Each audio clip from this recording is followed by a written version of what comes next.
window pane is cold enough to numb a fingertip upon contact. Beyond the thick oval of glass, the world has been reduced to shades of deep indigo, and the stark, illuminating white of snow piled high along the runway edges. It is not merely dark out there. It is a heavy, velvety polar night that seems to wrap around the fuselage, pressing against the aluminum skin of the plane with a quiet, ancient weight. The engines spin down, their high-pitched whine dropping into a low, rumbling idle that vibrates gently through the floorboards and into the soles of my boots. We have come to a halt in the far north. The seatbelt sign dims, a soft chime that signals the end of the journey and the beginning of the arrival. There is a rustle of heavy fabrics as fellow passengers stand, pulling thick wool coats and down jackets from the overhead bins. The air in the cabin is still recycled and warm, but there is an anticipation of the chill, a phantom freshness that seems to seep in from the open door ahead. I pull my own coat tight, the zipper rising with a distinct metallic hum, and step into the aisle. Leaving the plane involves crossing a threshold of temperature. The jet bridge is cooler, the air thin and crisp. My footsteps echo on the metal ramp, a hollow, rhythmic thudding that marks the transition from the sky to the ground. The corridor slopes downward, guiding me toward the terminal. The ground beneath my feet shifts as I enter the building. The metal ramp gives way to a wide expanse of industrial carpet, gray and tightly woven. It absorbs the sound of the crowd, turning the shuffle of boots into a soft, hushed friction. I grip the handle of my carry-on bag. The wheels catch on the fabric for a moment, resisting the forward motion before finding their groove. I settle into a long, steady rhythm. The handle of the suitcase is cool and smooth in my palm. The weight of the bag trails behind me, a constant, grounding anchor. I do not rush. There is no need for speed here, at the top of the world. The hallway stretches out, bathed in soft, artificial light that reflects off the polished handrails. The carpet ends, replaced by smooth, expansive tile. The change in acoustic texture is immediate. The wheels of my case begin to hum, a low, continuous drone that resonates through the handle and up my arm. Whirr, whirr, whirr. The sound is consistent, hypnotic. It harmonizes with the rhythmic click of my heels against the hard floor. Left, right, left, right. The cadence is slow and deliberate. Other travelers drift past in the periphery, their voices low murmurs that blend into the ambient background noise of the airport. I focus on the sensation of movement, the slight tug of the bag on my shoulder strap, the way the floor seems to glide beneath me. Every 40 or 50 paces, the wheels roll over a seam in the tiles, creating a rhythmic clack-clack that interrupts the smooth drone. It becomes a metronome for my breathing. Inhale for 4 steps. Exhale for 4 steps. The corridor widens. The floor changes again, this time to a rubberized surface near the baggage claim, designed to dampen sound. The humming of the wheels drops an octave, becoming a muted vibration. I navigate through the space, following the flow of the arrivals hall. It is a low information space, a place of transit where the mind can rest in the repetition of walking. There are no demands here, only the simple physics of moving from one point to another. The weight of my coat feels reassuring, a heavy layer of protection against the elements waiting outside. I pass through the sliding glass doors and into the main hall. The air here is different again, laced with a draft from the exit. It smells faintly of coffee and cold air. I continue my pace, the wheels returning to the hard terrazzo floor, the higher-pitched hum resuming its song. Leaving the terminal, the automatic doors part with a pneumatic hiss. The Arctic air greets me like an old friend. It is sharp, dry, and incredibly clean, carrying the scent of salt water and frozen earth. It wakes the senses without stinging. I find a waiting taxi, the door closing with a solid, final thud that seals out the cold.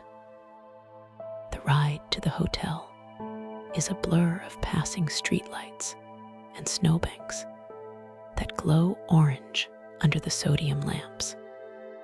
The tires crunch over packed snow, a sound like sugar being crushed in a mortar. It is a soothing, grinding texture that vibrates through the chassis of the car. I watch the city drift by, small wooden houses huddled together against the vast black backdrop of the mountains and the sea. My room is warm. The silence here is profound, deepened by the heavy curtains that I draw across the window, shutting out the eternal night. I leave my bag by the door. The coat comes off, the heavy wool falling away to reveal the lighter air of the room. I pull back the duvet. The sheets are cool, crisp cotton, white and smooth. I sit on the edge of the mattress, letting the mattress absorb my weight. My feet leave the floor, swinging up as I lie back. The pillow rises to meet me, firm and yielding. The journey is over. The waiting begins. I close my eyes, listening to the absolute quiet of the room, and let my breathing slow to match the stillness of the north. The air here possesses a density that defies the thermometer. It is not merely cold, it is heavy, a physical weight that presses against the layers of wool and down, sealing the warmth close to the skin. Standing at the edge of the harbor, the water appears as a sheet of polished obsidian, dark and viscous, reflecting the scattered amber glow of street lamps that line the wooden promenade. The scent of brine is sharp, preserved by the frost, lacking the organic decay of southern ports. Here, the salt smells like ice. My boots make a hollow, rhythmic sound against the timber slats of the walkway near the Polar Museum. The red wooden siding of the building looms to the left, a block of color muted by the Arctic twilight. Even at midnight, the darkness is not absolute. It is a deep, bruised blue, a canvas waiting for paint. I lean against the railing, letting the vibration of the harbor travel through the metal and into my gloves. This is the place to listen for it. They call it the Arctic hum, a low-frequency resonance that seems to emanate from the earth itself, or perhaps from the deep engines of the fishing trawlers idling in the distance. It is less a sound and more a pressure in the ears. I close my eyes. The hum is there, beneath the lap of water against the pilings, and the distant cry of a restless gull. It is a steady, mechanical thrum, a bass note that grounds the silence, vibrating against the sternum. It feels ancient, as if the fjords themselves are breathing a slow, subterranean breath.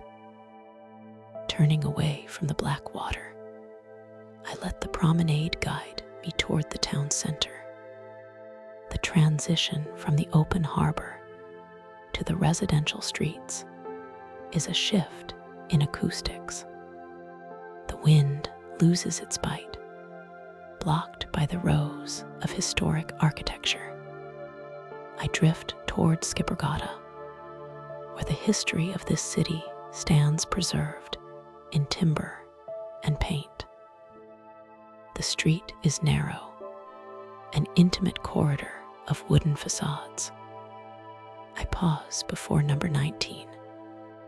The house is a testament to resilience, standing straight against the sloping street. I step closer, drawn to the texture of the wall. This is the Trondheim paneling, a specific style of cladding where the boards are laid vertically, creating deep, shadowed grooves. I trace the line of the wood with a gloved finger. The paint is thick, layered over generations, but beneath it, the grain of the pine is raised, hardened by decades of freezing and thawing. The surface is uneven, a topographical map of winters past. It feels solid, unyielding, a shell protecting the quiet lives inside. The street stretches out ahead, rising gently into a slope that disappears into the shadows. I adjust the collar of my coat and begin to move again, entering a long stretch of silence where the world narrows down to the immediate rhythm of motion. One foot falls, then the other. The sound is a dry crunch, the compression of packed snow that has turned to a fine, sandy grit on the pavement. Step, breath, step, breath. The rhythm takes over, pushing aside thoughts of maps and destinations.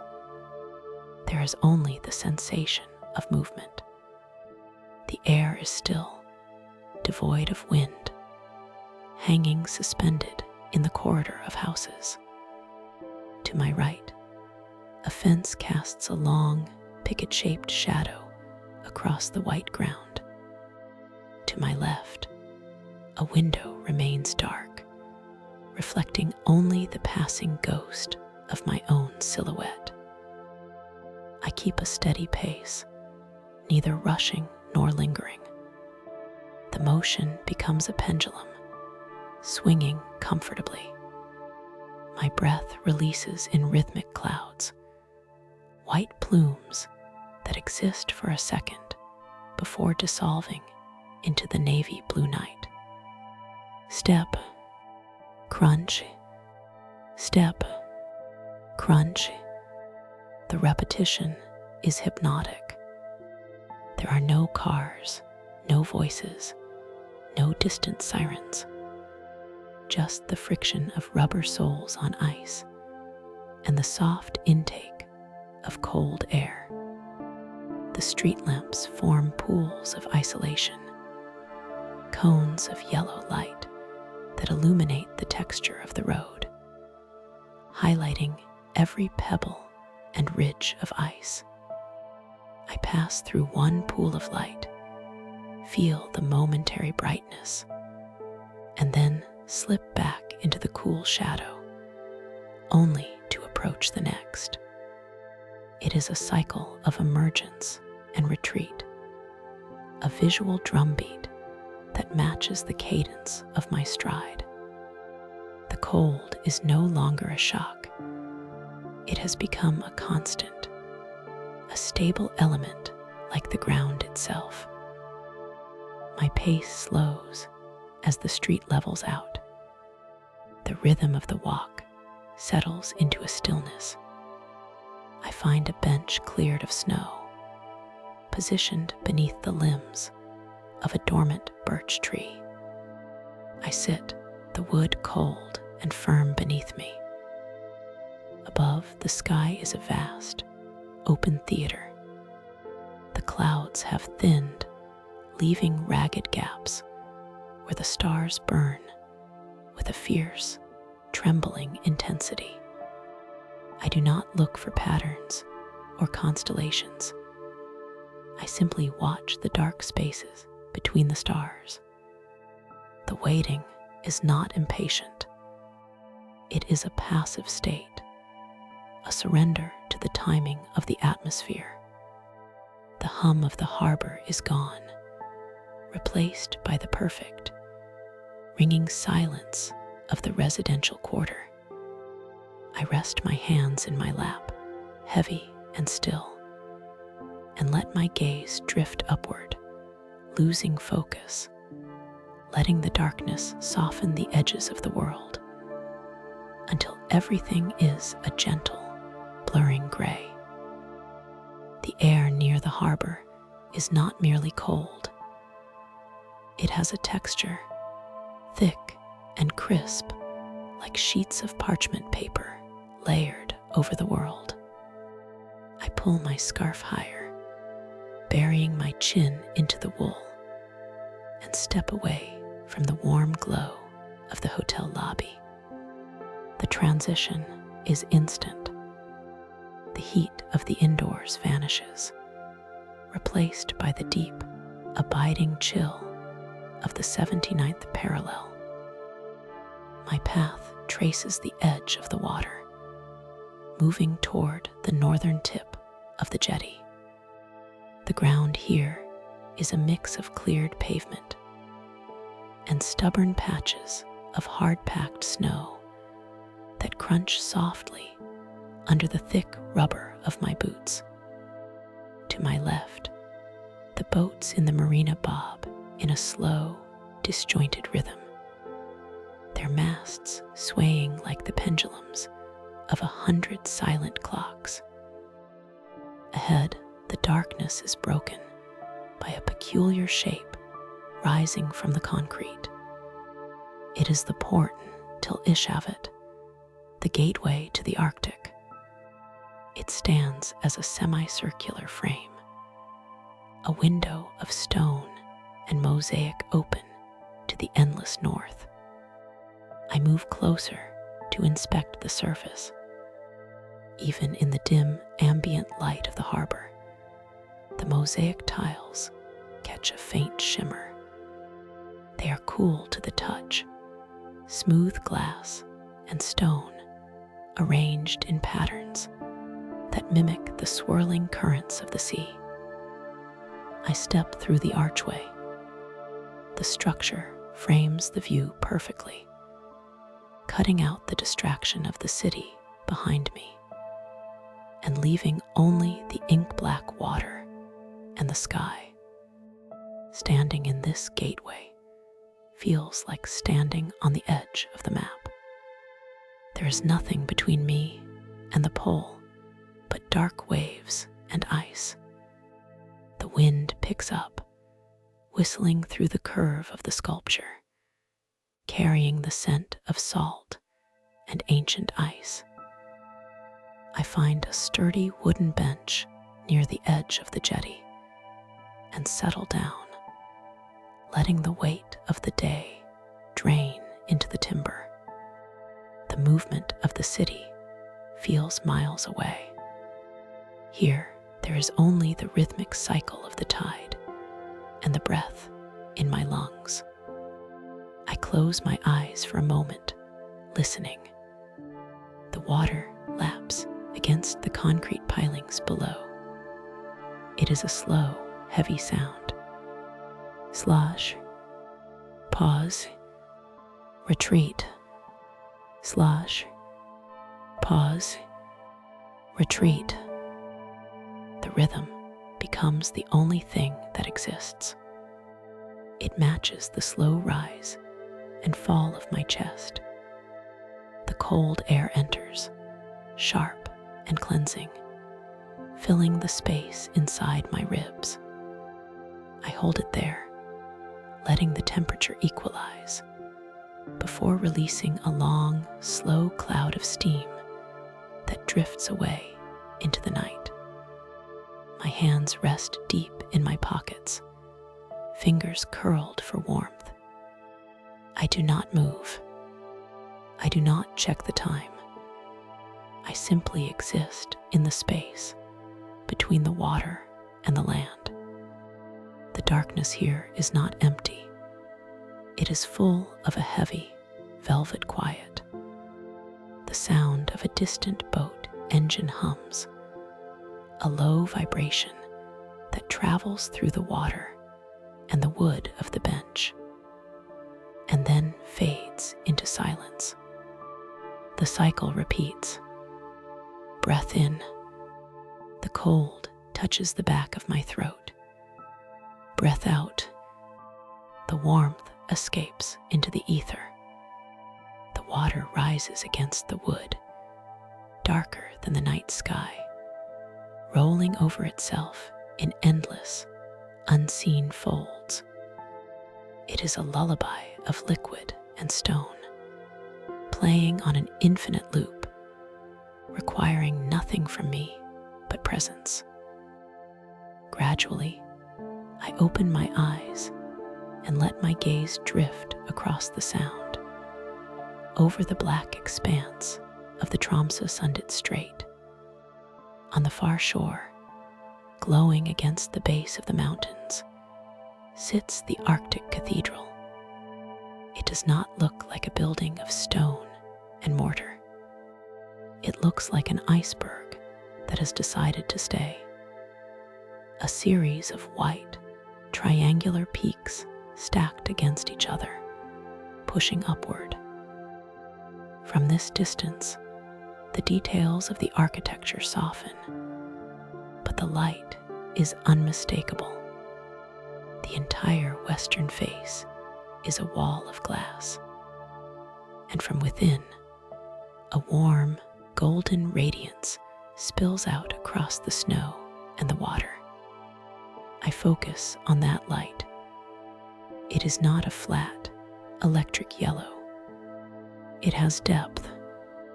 Inside the cathedral, massive chandeliers hang from the soaring ceiling. They are Czech crystal, shaped to resemble icicles or prisms of frozen light. I cannot see the individual crystals from here, yet the effect is palpable.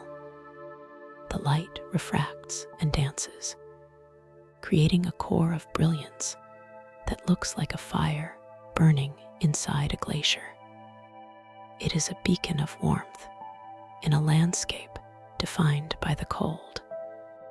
The glow reflects off the dark water of the sound, creating a rippled pathway of gold that stretches halfway across the channel, trying to reach the jetty where I sit.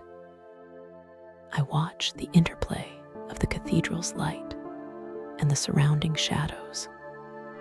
The structure anchors the view, a fixed point of luminosity, while the rest of the world drifts in the blue-black gradient of the polar night. Above the peaks of the cathedral, the sky is a vast, open canvas, currently dark and starless, holding its breath. I lean back, my eyes moving from the warm gold of the church to the deep navy of the zenith, waiting for the colors to change, content to simply watch the stillness hold its shape. The afternoon light does not fade so much as it retreats, pulling back the heavy gray blanket of the sky to reveal the indigo evening underneath.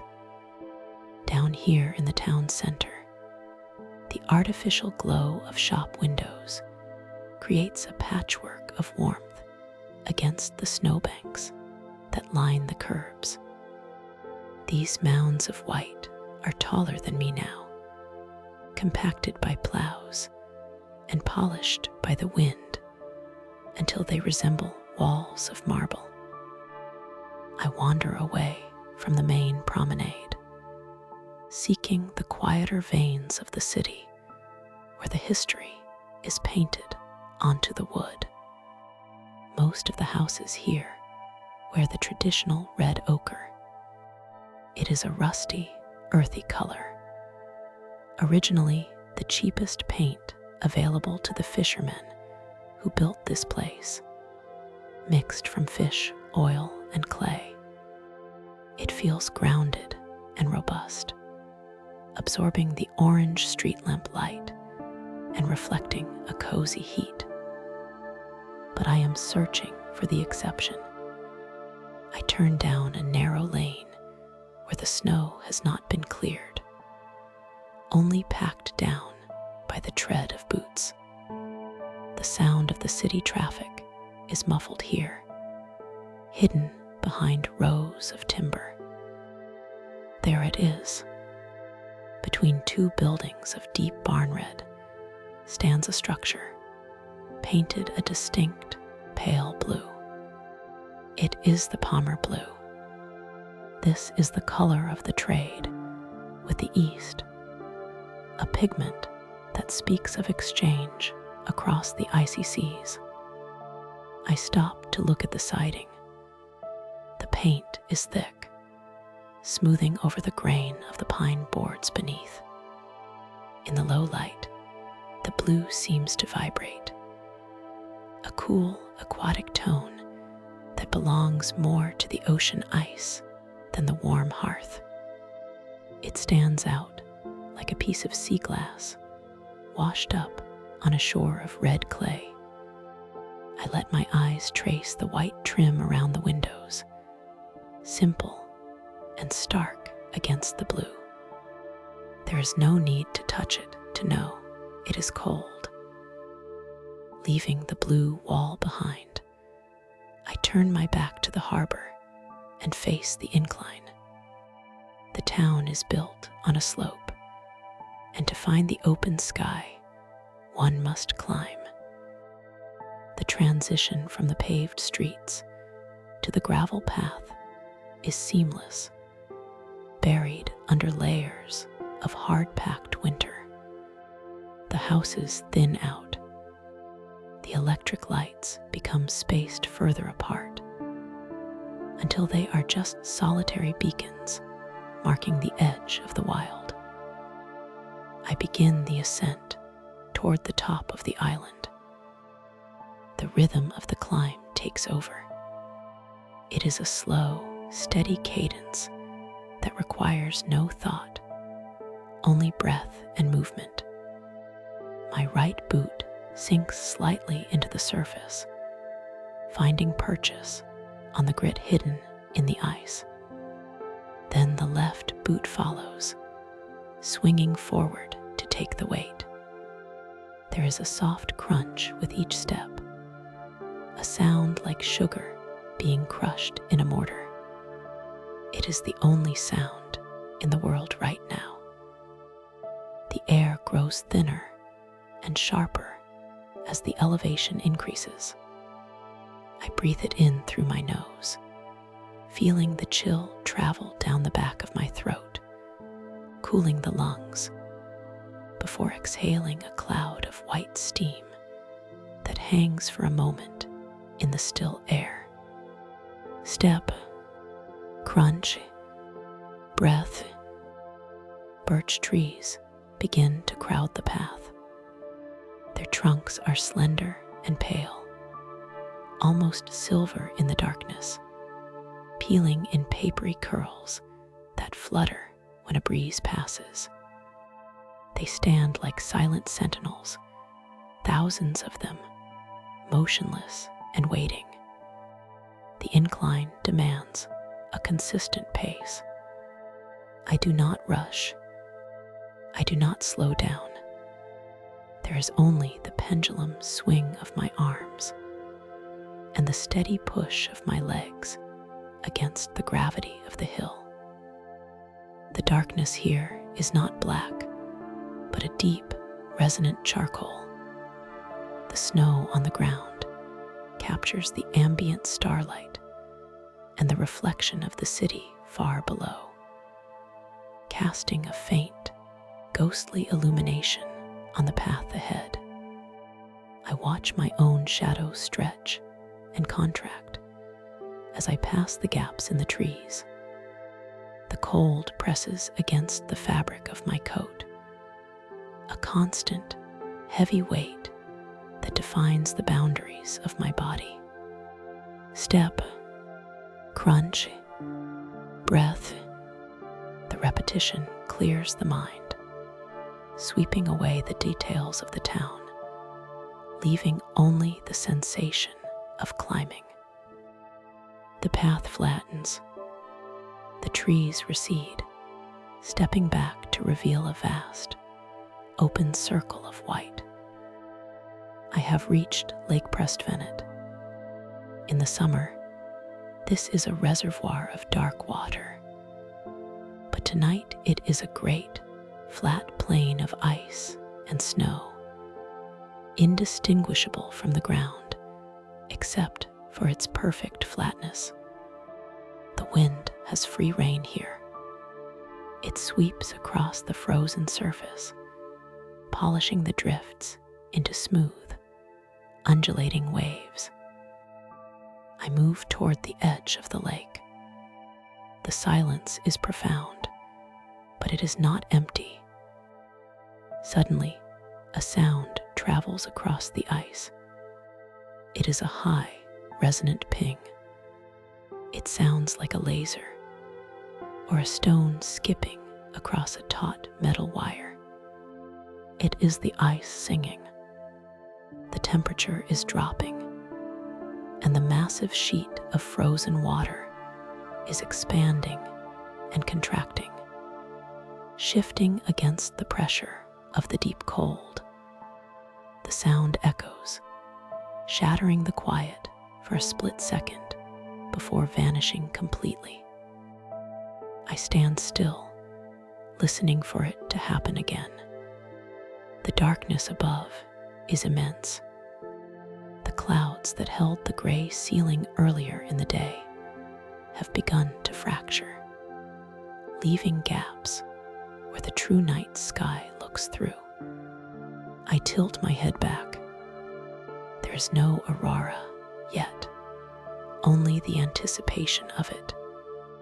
The air is so clear, it feels magnified. I find a bench cleared of snow near the water's edge and settle onto it. The wood is frozen solid. I sit with my hands deep in my pockets, shoulders relaxed, watching the horizon where the black silhouette of the mountains meets the dark velvet of the sky. The lake releases another long, hollow note, a shattered ping that vibrates in the chest.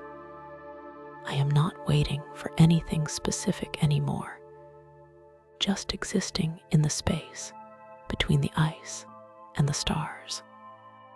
The cold is a blanket now, heavy and still. The heavy oak doors seal behind me, cutting off the bite of the Arctic wind. Inside, the air is still and holds a respectful silence, preserved by the soaring triangular walls that meet high above like hands pressed together in prayer. There is a shift in pressure here, a density to the atmosphere that feels distinct from the open tundra. It smells of beeswax, old timber, and stone that has absorbed the cold from the ground. The nave stretches forward, a vast corridor of shadow and pale light.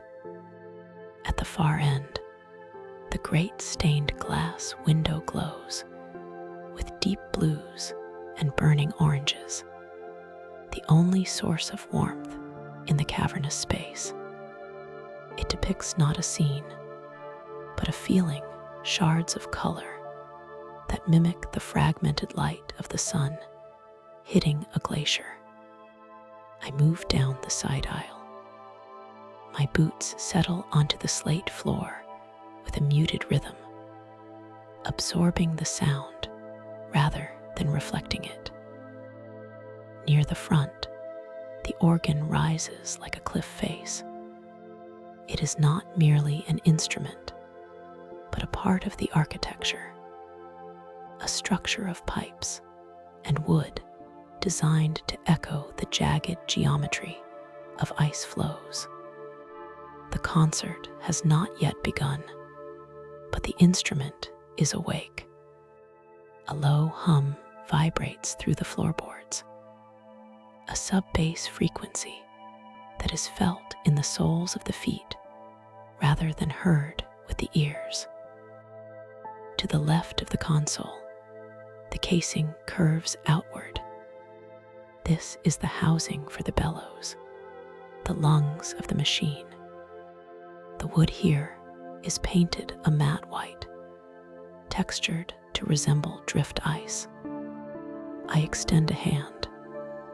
The surface is cool and smooth, polished by the years. Beneath the wood, a rhythmic pulse beats steadily. It is the intake of air, the slow, mechanical respiration required to feed the pipes.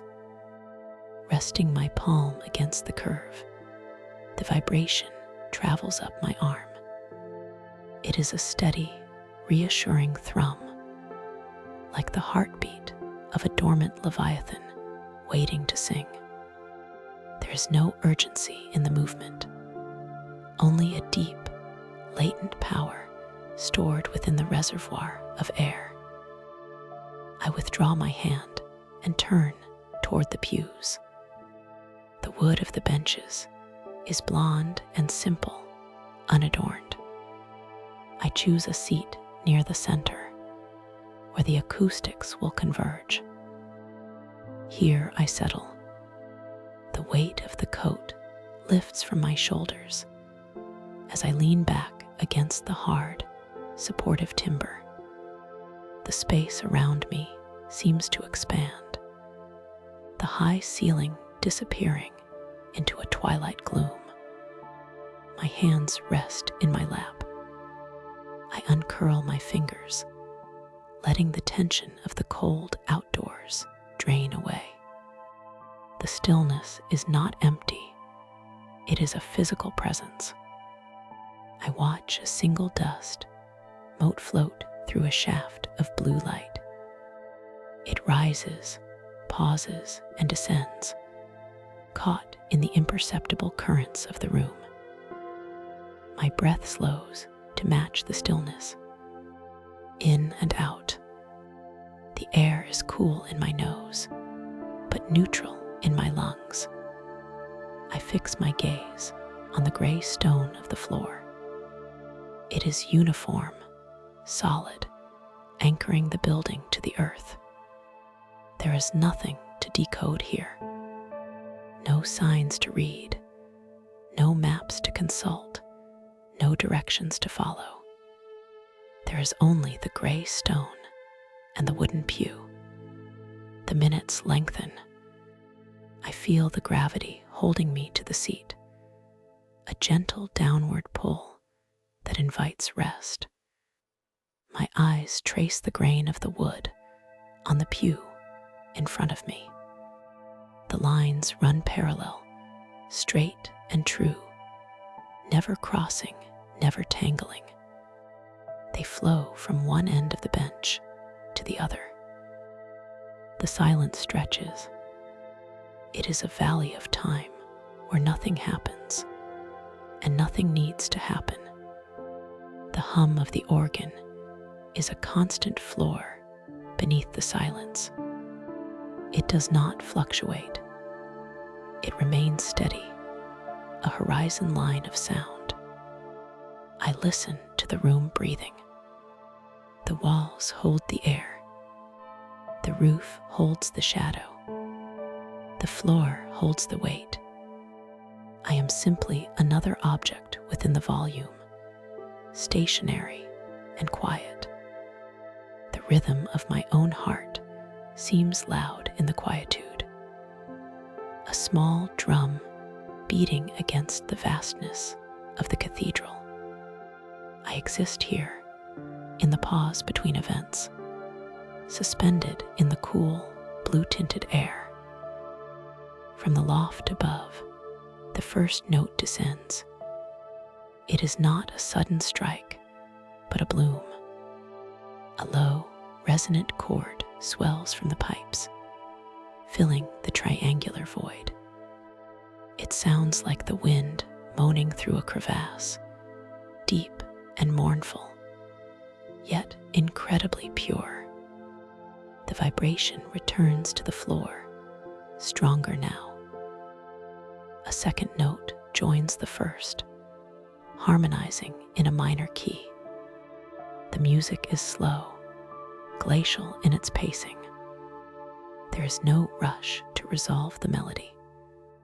The organist lets the chords hang in the air, allowing them to roll over the pews and climb the walls before adding the next layer. It is a sound made of air and metal, elemental and raw. I close my eyes. The visual world dissolves, leaving only the sensation of sound and the memory of the cold bellows pulsing beneath my hand. The music creates a landscape of its own, building mountains and valleys in the darkness. The aurora is waiting outside, silent and elusive. But in here, the northern lights have a voice. The final chord sustains for a long time, fading so gradually that it is impossible to say exactly when the sound ends and the silence begins. I remain still, letting the resonance settle in my chest, content to wait in the dark a little longer.